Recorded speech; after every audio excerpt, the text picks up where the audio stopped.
Hello everybody, welcome back.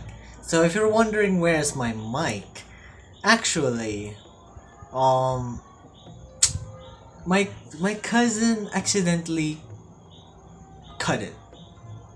Yes, I know. He cut it with a freaking scissors. And thank goodness, I still have money there in my small. No, I don't have a piggy bank, but I have like a small pack where I put like my money. Um, yeah, I just ordered a new microphone because yeah, the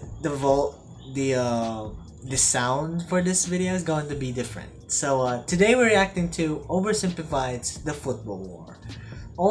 The Football War is also known as the 100 Hours War between El Salvador and Honduras in 1969. And this is actually a war about football.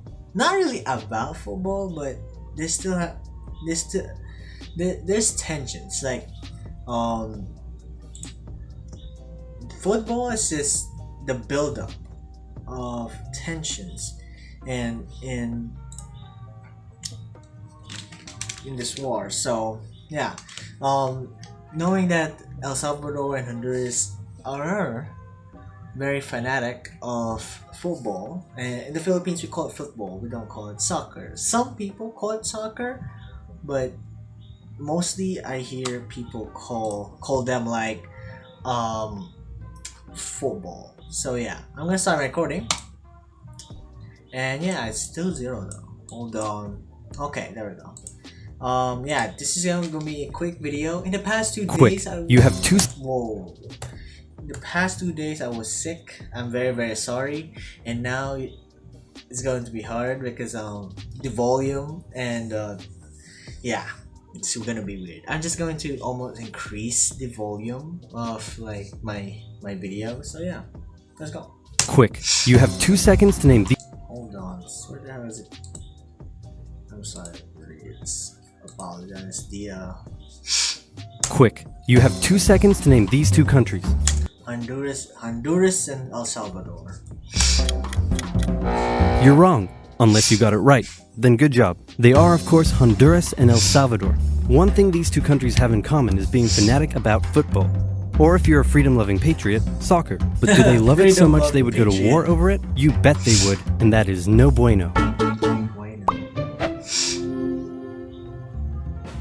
If you look at these two countries, you might notice one major difference, and that is that this one is a lot bigger than this one. However, El Salvador has more people than Honduras, or let's just say El Salvador has a bigger population than Honduras. Okay. However, this one had a larger population than this one, made up mostly of farmers, and there wasn't enough land for them to live and work on. So they started moving from El Salvador to Honduras in search of. And because of that, I don't know how many illegal immigrants that immigrated to Honduras, but hey. Land. And by the 1960s, a huge number of illegal immigrants had crossed over the border from El Salvador. Meanwhile, in Honduras, it's 1963, and this guy has just staged a military coup to prevent the rise of communism and is now the military leader of the country. He immediately began harassing the peasants' unions and other left-wing groups, but he's a little insecure about the legitimacy of his leadership. So he holds an election and wins, but then the opposing party says, hey man, that election was clearly corrupt and fraudulent, and also you've been bribed by the rich American banana companies who are taking all of our bananas tax-free, and I kind of forgot. Oh, I forgot that the rich American banana companies are in this video. Yeah. Now our economy is in ruins, and everyone started to get mad at him. Now if you ever find yourself the barely legitimate military leader of a corrupt Central American country, and you start getting into hot water, here's a bit of advice that has been tried and tested throughout the centuries. Blame something else. Okay, blame something else. Let me guess. He blamed the El Salvadorans Salvadoran immigrants. So he blamed the Salvadoran immigrants for stealing all the land and all the jobs and ruining Honduras. The immigrants found themselves under attack by the hostile locals. Egged on by the rich American banana companies who wanted all the bananas to themselves, the Honduran government began evicting Salvadoran immigrants who had been living on the land for generations and started sending them back to El Salvador. The Salvadoran elite were furious and protested, citing moral reasons, but in reality, they were just getting a little too crowded. So And even before the war, these two countries have a very high tension rate. So tensions were about as high as they could be, but then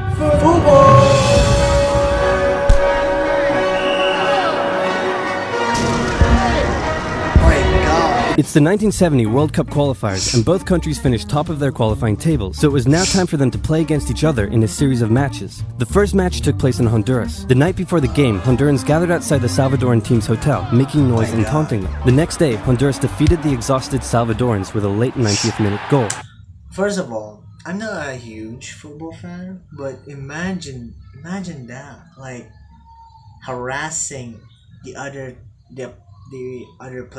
team's players, like doing that. Just man, that's just. I feel bad for the players. They just play the game. My goodness me. After the match, a young Salvadoran fan, unable to bear her country's defeat, shot herself. Disturbingly, the Salvadoran government glorified the incident and made her into a national hero. And hold on, I kind of remember something. Comment this below and tell me if this is true, but I remember reading something in Google about a football player was shot many times in a parking lot. Maybe. The men that shot him, while they were firing, they were screaming or yelling goal, like goal like that. Comment down below if that's true. And the next game, the player's country just brought like pictures of him, and yeah. At the next game, fans brought pictures of her to the stadium. Emotions were running high as the next match took place in El Salvador, and this time the tables were turned. The Hondurans had to endure a sleepless night in their hotel, and the next day, before the match started, instead of the Honduran flag, the Salvadorans raised a dirty rag. So great job at reducing tensions. El Salvador won decisively over the exhausted Hondurans, while spectators battled in the stands. Team Honduras fled home in a bulletproof bus with rocks being thrown at them, and the Honduran coach reportedly told his players that they were lucky they lost. Imagine that, like the other team's players were riding in armored vehicles because of the people just throwing stuff at them. Like, man, that's just crazy. In response to the defeat, Hondurans began terrorizing the Salvadoran settlers even more, in some cases reportedly throwing them off their land and burning down their homes, and the immigrants began fleeing back to El Salvador. The final game in Mexico would decide who went to the World Cup. It was close, but El Salvador came out victorious, knocking Honduras out of the tournament. The atmosphere was riotous, literally, and back in Honduras, attacks on the Salvadoran immigrants further increased. This was too much for El Salvador to bear. With its people under attack and an unmanageable refugee crisis on its hands, El Salvador severed all diplomatic ties with Honduras and declared war. Yeah, in the start of the football war, also known as 100 Hours War. The football war is also known as the 100 Hours War because that's how long it lasted, making it one of the shortest wars in history.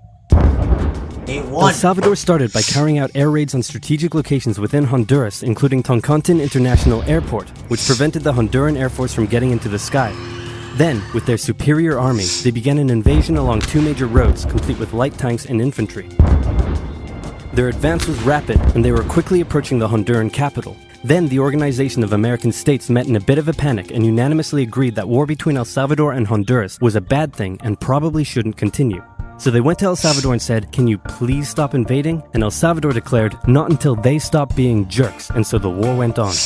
The Honduran Air Force finally got into the sky, and with aid from neighboring Nicaragua, they successfully carried out air raids on Salvadoran air bases and oil facilities, crippling the Salvadoran supply line and stopping their advance dead.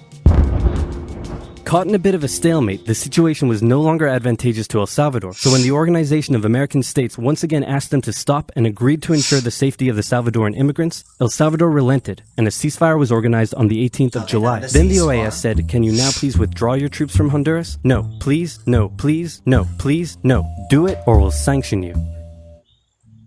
You know what? Just for you, I'll do it. So El Salvador... Okay, okay. So you know what? Just for you, not for them. I'll do it. Cause no, just for you. Yeah, cause they can't. They will not handle that one. Like getting sanctioned. Oof. Look what happened in like nowadays. Like Russia. Jesus Christ. But hey. Salvador pulled its troops out of Honduras on the 2nd of August, and with casualties in the thousands, the war was over. The economies of both nations were damaged by the war, and El Salvador didn't have the capability to take care of all the returning immigrants, a crisis that eventually helped cause a civil war. The war left behind land and border disputes, some of which are still a cause of tension to this day. El Salvador went on to play in the World Cup, but lost every match they played and didn't make it past the group stage.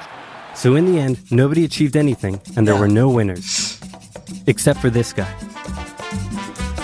Yep. They got the bananas, okay? They got the bananas. They won this one.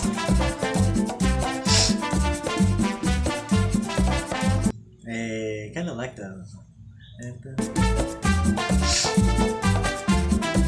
Sorry, just love the beat. Okay. So that's the football war. I know this is just a short one because I was sick in the past 2 days and I wanted to record this video for you guys. So yeah, thank you for watching everybody. Like and subscribe, and I'm very sorry that my voice isn't really that clear because I don't have a mic, and yeah, I don't know when the mic will come, but hey, just wait guys. Thank you for watching everybody. Like and subscribe. Goodbye.